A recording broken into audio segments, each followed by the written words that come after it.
అవమానించినందుకు నేను కూడా చాలా ఫీల్ అవుతున్నాను Tridev. I'm sorry. I'm really very sorry.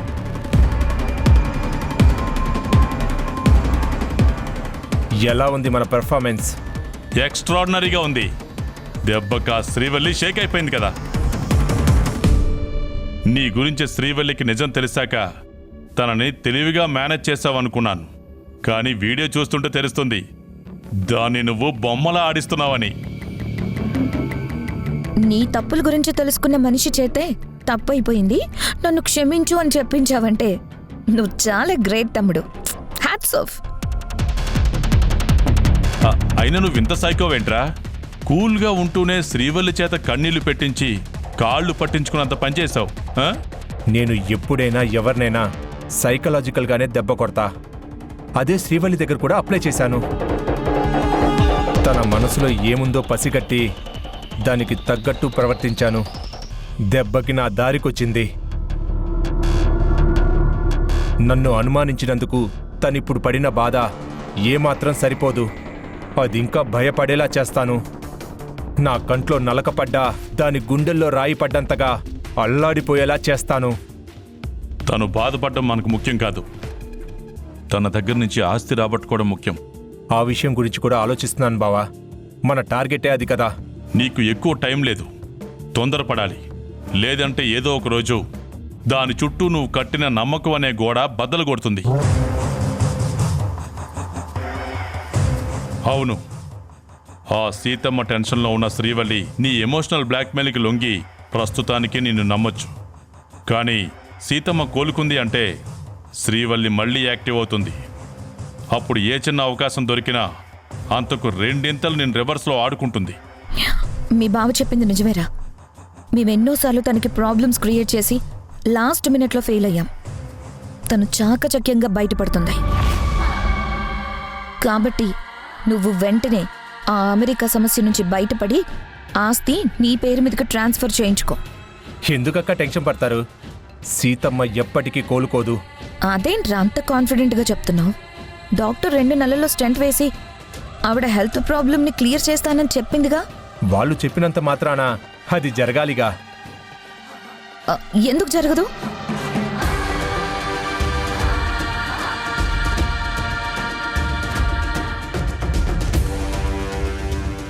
పిన్ని, మీరు టాబ్లెట్ వేసుకునే టైం అయింది.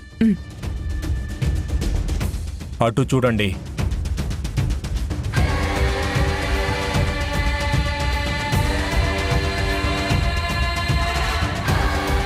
అక్కడ ఏముందిరా చూడ్డానికి? ఆ సీతమ్మ టాబ్లెట్స్ వేసుకుంటోంది అంతేగా. అందులో వింతే ఉంది. ఆవిడ ఇప్పుడు వేసుకున్న టాబ్లెట్ హెల్త్ని కాపాడుతుంది. అది మాకు తెలుసు, అందుకేగా వాళ్ళు టైం టు టైం కరెక్ట్గా ఇస్తున్నారు.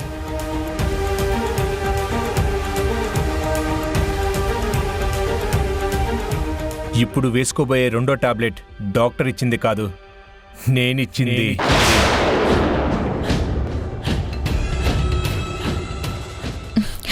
ఏంట్రా నువ్వనేది? కొంచెం అర్థమయ్యేలా చెప్పు. డాక్టర్ ఇచ్చిన టాబ్లెట్స్తో పాటు నేను ఒక టాబ్లెట్ అందులో కలిపాను. అది వేసుకుంటే డాక్టర్ ఇచ్చిన ఏ టాబ్లెట్స్ కూడా పని చెయ్యవు. సో ఆవిడ ఎప్పటికీ కోలుకోలేదు. థ్యాంక్స్ అమ్మా. ఒరేయ్, నువ్వేంట్రా మరి ఇంత క్రూయల్గా ఆలోచిస్తున్నావు? అసలు నువ్వు డాక్టర్వా సైకోవా? నన్నిప్పుడు పొగిడావా తిట్టావా?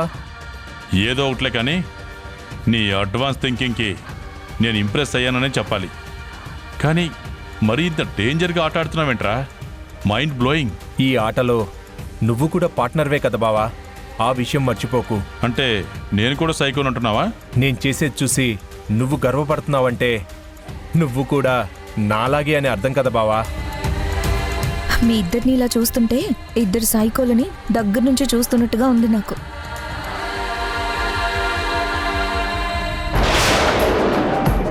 ఈ ఇంట్లో శ్రీవల్లి రూపంలో ఉన్న ఒకే ఒక అడ్డుని నాకు అనుకూలంగా మార్చుకున్నాను. ఇప్పుడు నా డాక్టర్ లైసెన్స్ ఇష్యూని ముందు క్లియర్ చేసుకోవాలి. Hello, what? నో, అలా జరగడానికి వీల్లేదు. సరే, నేను అరేంజ్ చేస్తాను. ఏంట్రా, ఏమైంది? ఎందుకు అంత కోపంగా ఉన్నావు? ఎవరు ఫోన్లో? అమెరికా నుంచి లాయర్. ఏమంటున్నాడు? కొంపతీసి నీ ప్రాబ్లం సాల్వ్ కాదని చెప్తున్నాడా ఏంటి? ఈ 4 రోజుల్లో నేను ఎలాగైనా లాయర్కి మనీ అరేంజ్ చేయాలి. ఎలాగైనా చేస్తానని చెప్పాను. ఇప్పుడు ఏం చేయాలో తెలియడం లేదు. ఇదేంట్రా మనకిలా జరుగుతుంది? ఒక సమస్య సాల్వ్ అయిందని సంబరపడే లోపు మరో సమస్య మెడకి చుట్టుకుంటోంది. దీనంతటికి కారణం ఆ శ్రీవల్లే. మ్యారేజ్ గిఫ్ట్గా మామయ్య 2 కోట్లు ఇస్తే తనే అడ్డుకుంది. మళ్ళీ ఏదో ఒకలా డబ్బు తీసుకుందాం అనుకుంటే ఈ లోపు నా గురించి తెలుసుకుంది. దాన్ని డైవర్ట్ చేయడానికే నా టైం అంతా వేస్ట్ అయిపోయింది. ఓకే, జరిగిన వాటి గురించి ఇప్పుడెందుకు? ఆ 2 కోట్లు శ్రీవల్లి దగ్గర నుంచి ఎలా రాబట్టాలో అది ఆలోచించు. అవునరా, మా దగ్గర అంత అమౌంట్ లేదు. ఇంత షార్ట్ టైంలో అంత మనీ అరేంజ్ చేయాలంటే మీకున్న ఆప్షన్ నీ భార్యే. దాన్ని ఏదో ఒక మాయ చేసి డబ్బులు రాబట్టు. అది కొంచెం కష్టమే, కానీ మరో మార్గం లేదు. తనకు ఏ రీజన్ చెప్తే కాదనకుండా డబ్బులు ఇస్తుందో బాగా ఆలోచించి అడుగు. నాకు తెలిసి తను ఇప్పుడు నీ గ్రూప్లోనే ఉంది కాబట్టి నో చెప్పదు అనే నమ్మకం నాకుంది.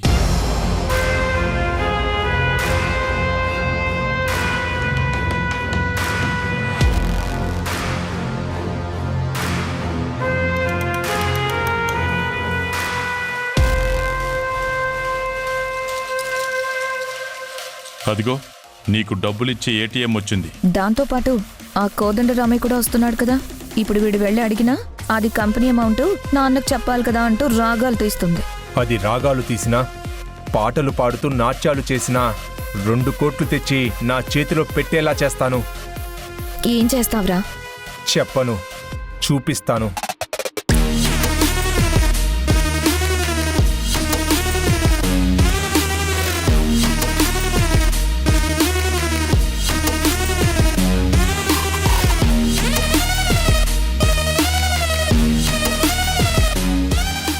ఏంటి కేశవా, వీడు ఆ సీతమ్మ రూమ్లోకి వెళ్ళాడు.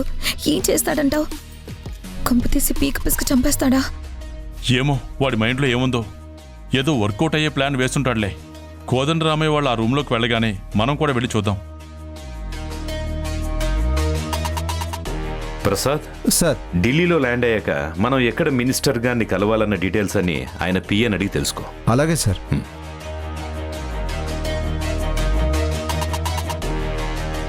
మీరు ఢిల్లీ వెళ్తున్నారని తెలిస్తే అమ్మ ఎలా ఫీల్ అవుతుందో నాన్న? పైకి చెప్పకపోయినా మనసులో అయితే బాధపడుతుందమ్మా. కానీ ఇది ఇంపార్టెంట్ కదమ్మా, వెళ్ళక తప్పదు.